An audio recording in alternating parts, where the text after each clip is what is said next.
بسم اللہ الرحمن الرحیم۔ السلام علیکم۔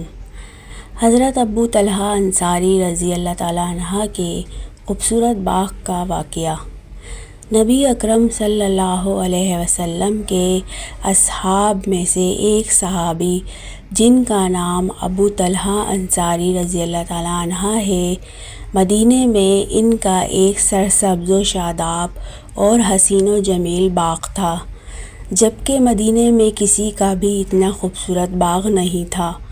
تمام مدینے میں ان کے باغ کے بارے میں لوگ ایک دوسرے سے گفتگو اور تعریف کیا کرتے تھے۔ اس باغ میں ایک صاف شفاف چشمہ بھی تھا کہ جب بھی پیغمبر صلی اللہ علیہ وسلم اس باغ میں تشریف لاتے، اس چشمے کا پانی نوش فرماتے اور اس سے وضو کیا کرتے تھے۔ اس کے علاوہ اس باغ کی آمدنی بھی ابو طلحہ انصاری کے لیے بہت اچھی تھی۔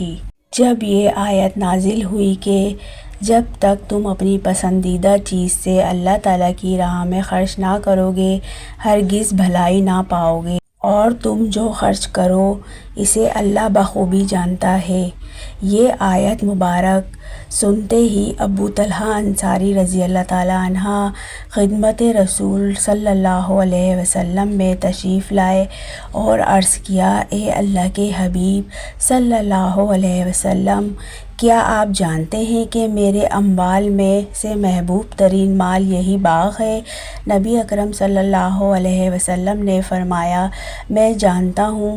ابو طلحہ انصاری رضی اللہ تعالیٰ عنہ نے عرض کیا، اے اللہ کے رسول، میں چاہتا ہوں کہ اس باغ کو اللہ کی راہ میں خرچ کر دوں تاکہ آخرت کے لیے ذخیرہ ہو جائے۔ نبی اکرم صلی اللہ علیہ وسلم نے فرمایا، مبارک ہو، مبارک ہو، یہ مال تمہارے لیے فائدہ مند ہوگا۔ اس کے بعد فرمایا، اے ابو طلحہ، میں تمہارے لیے اس میں بہتری دیکھ رہا ہوں کہ تم اس باغ کو اپنے قریبی ضرورت مند اور محتاج رشتہ داروں میں تقسیم کر دو۔ ابو طلحہ انصاری رضی اللہ تعالیٰ عنہ نے پیغمبر اکرم رسول اللہ صلی اللہ علیہ وسلم کے حکم کی تکمیل کی اور اس باغ کو اپنے رشتہ داروں میں تقسیم کر دیا۔